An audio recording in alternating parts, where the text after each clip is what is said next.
What does morality have to do with sex? There are three basic moral frameworks. One that elevates individual liberty, one that elevates duty to your community, and one that elevates dedication to some greater principle. This could be anything but is often associated with religion. We all operate out of a mix of those three to some degree. But the discussion around sex and morality often centers around the third framework and those who operate out of it as their primary moral framework. So people from the first framework would be concerned about how sex affects them individually. People from the second framework would be concerned about how it affects society. And people from the third about how it serves some greater purpose. Read The Righteous Mind by Jonathan Haidt if you want to take a deep dive into that question. I come from a religious background, and although I am secular, I do understand the thinking. The way I was raised was that everything we do is a moral decision. There is morality in everything. Everything we do impacts ourselves, others, our community, our society. For example, having a job has morality. Do you work hard? Conduct yourself honestly? Conduct yourself with integrity? Contribute to your society in a positive way. However, that is defined by your greater morality. Similarly, sex has morality. How does casual sex impact relations with the opposite sex? Does it create strife, opportunities for exploitation, rape, coercion, false accusations, unintended pregnancy? Does it devalue other morals like a family-oriented life? Does it impact the respect of yourself or your family? Again, the big takeaway is that almost everything you do has moral consequences. The idea of almost any act not being a moral decision is not accurate in my view. I do agree with that from my religious upbringing. Everything has consequences, and thus everything has a morality component to it. The idea of simply viewing issues in complete isolation is problematic in my view. I could go on forever with examples. Let's say you have a casual approach to things. Have sex if you want. Have a family if you want. It's all just a personal choice. That's true to the extent it is. There is definitely morality in non-coercion. Yet, ponder some of the consequences of these moral choices. A decline in the family unit has resulted in many parts of the world facing declining populations, including Scandinavia, but probably more famously Japan. Ponder this moral question. People are choosing personal gratification over the continuing of their civilization that has taken thousands of years to develop. Whether that is from wanting to party more, or work like crazy in highly urban centers, or just check out from society and play video games, or breaking down of the traditional lifestyle. I hope your takeaway from my post here is not that you are immoral and we should support traditional values. As I mentioned, I come from a very traditional culture and religion and have seen the bad side of it. It is one of the reasons I became very secular. Your takeaway should be that everything has a moral angle to it. By all means, be on the side of individual choice, but also be brave enough to understand the consequences and thus the morality of it all. It's not about either sex or morality. It's about power. For more than a millennium, the church wanted to gain ever more power. And it did that by restricting other aspects of life. Everything you did had to be approved by the church. That's why there are certain foods permitted during fasting, etc.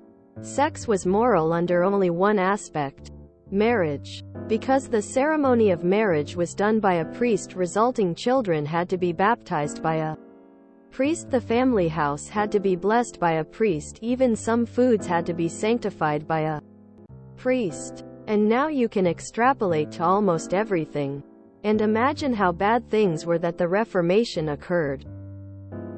The oppressive church formed a mentality, then a culture, and the results are visible even today. Contraception and paternity testing throws the old arguments out the window. At this point in history, having sex is akin to eating pork. You just gotta be careful. Edit. I forgot to mention women's rights. Silly me. Arguably the greater blow to the old ways. It's less about morality and more about comparability. Now, I'm deliberately excluding religious wackos from the conversation here. For me personally, I don't care about a person's body count unless it's extremely low or extremely high. Because either one indicates some serious problems if the only way you can process validation and feel valued is through sexual attraction or activity. Then your body count is going to reflect that. If the only way you can find value as a person is through purity and innocence, then your body count will reflect that also. And those are people I have no interest in as potential romantic partners. Some people can only find sex exciting when it's with someone they romantically engage with. And those people will naturally have a lower, but not necessarily small, body count. Some people enjoy it purely as a physical experience. And those people will naturally have a higher number. Find your people. It's okay to only want to engage with someone who views physical attraction the same way you do. Putting all religions on the side. It's not immoral. It's life. You only live it once and you die. You might as well enjoy it as much as you can. If sex helps you enjoy life, then be it. Have as much of it as you want. As long as not hurting anyone else. No one has a say in it. It's a bit of a long story, so bear with me. So if we go all the way back to Roman and Greek history, both of these cultures had pretty open views about sexuality. Even homosexuality. It wasn't a free-for-all. There was the general view that one's appetite for sex shouldn't interfere with one's duties or responsibilities. Also, the Romans seemed to have problems with men playing a passive role in sex. However, that can be more of an idealized view of Roman masculinity rather than a practical one. Julius Caesar was widely rumored to be a passive sexual partner to an Eastern king. It didn't seem to affect his career. But overall, Romans and Greeks were encouraged to have pretty casual sex and even frequent prostitutes. This kinda began to change around the 1st century CE. There seems to have been a bit of a cultural and religious shift that supported things like religious purity and things like that. Roman religion was pretty impersonal, but there was a growth of spiritualism during this era. So, you see the expansion of mystery cults, often with their own accompanying moral code. This is also the era that saw the birth of Christianity. So, sometime around 60-ish CE, Paul of Tarsus writes his letters to various Christian communities. These are the earliest Christian writings which we have, and they predate the Gospels by 60 to 100 years or so. Anyway, Paul seems to have genuinely believed that the second coming of Jesus could happen at any time and that all Christians should maintain absolute spiritual and physical purity so that when Jesus comes, all Christians can go to heaven. Paul had very negative views of sex, and he literally thought all Christians should be virgins for purity's sake. Paul famously wrote that people who absolutely can't abstain from sex should get married, since that is the lesser evil. However, as years went by, it became clear to Christians that Jesus wasn't coming back anytime soon. And so they sort of made a compromise. They toned down Paul's message and mostly isolated it to sex out of marriage. Sex within marriage, for the purposes of reproduction. So long as you don't enjoy it too much is fine.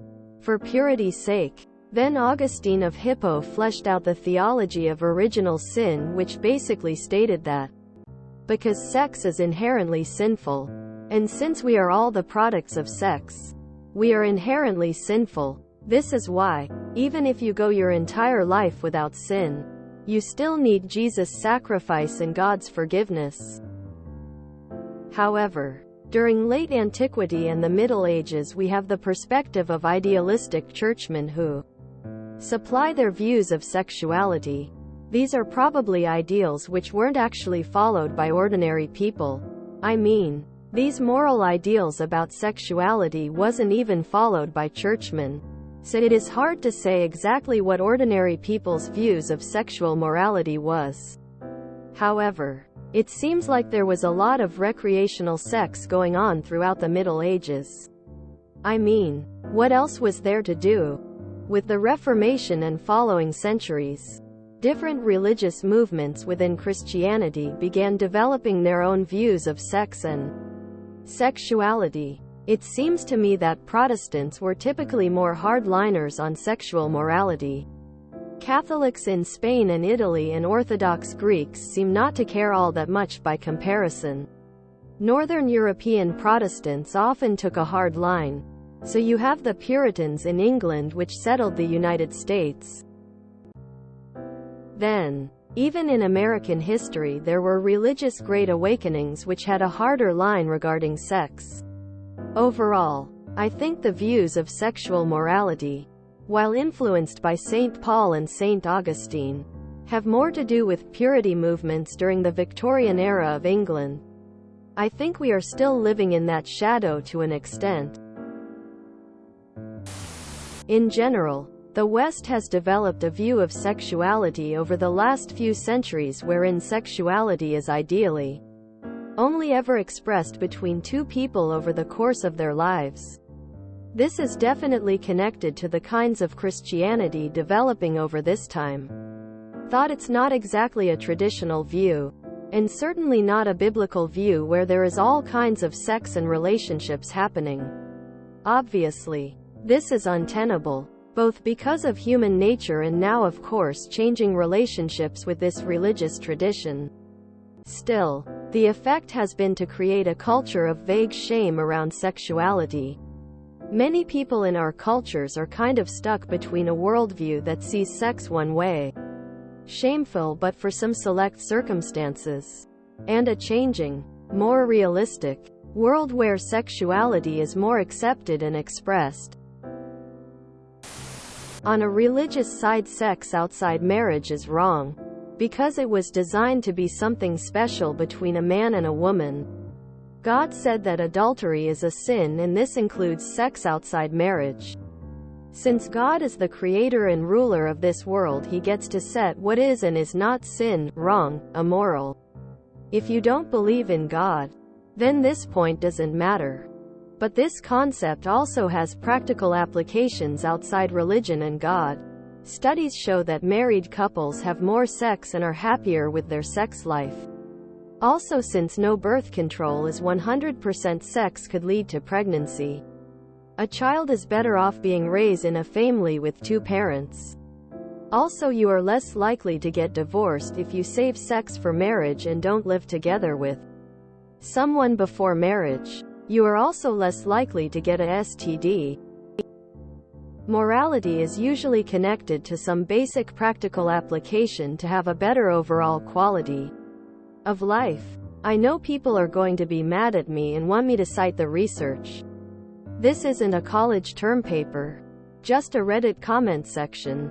If you don't agree with me, that is fine. This is my opinion, and if yours is different, that is fine too. I will add, my wife and I were both virgins at marriage. We have only been with each other and have been happily married for 27 years. So obviously for me this belief has benefited us. Probably more to discourage sleeping around and having babies or abortions more than it being actually immoral. There is no inherent morality to it that doesn't also apply to normal interactions with other people. Don't be duplicitous. Make sure you have consent for things. Don't do things you don't want done to yourself unless you discuss it. Also with consent, etc., etc. The sexuality-specific morality you're referring to is fabricated by the religion itself and is not objective to society unless it's a theocracy. Edit. Also, as others have mentioned, it used to be more problematic because sex meant babies, and that is a Lot more complicated. Especially back when people actually needed a self-replicating moral code because there was no internet. Being sexually promiscuous is considered a lack of self-respect, self-debasement, and an abuse of the sexual faculties. It reduces the dignity of the person by squandering something special to be shared with a life partner in marriage. Sex is equally for pleasure as well as reproduction, and therefore needs to be kept within the relationship of a married couple, the ideal situation for which to raise children. That is basically how morality relates to sex. Edit 1. I love the down votes. Disagree with the position all you want, but it is the answer to OP's question, and it is an accurate answer, as are my follow-up responses. Downvoting will not change that. Everyone downvoting can stick their down votes someplace unpleasant. You could consider a few different explanations. 1. Sex, as designed in almost all mammals, has procreation as its purpose and end result. It is the creation of life.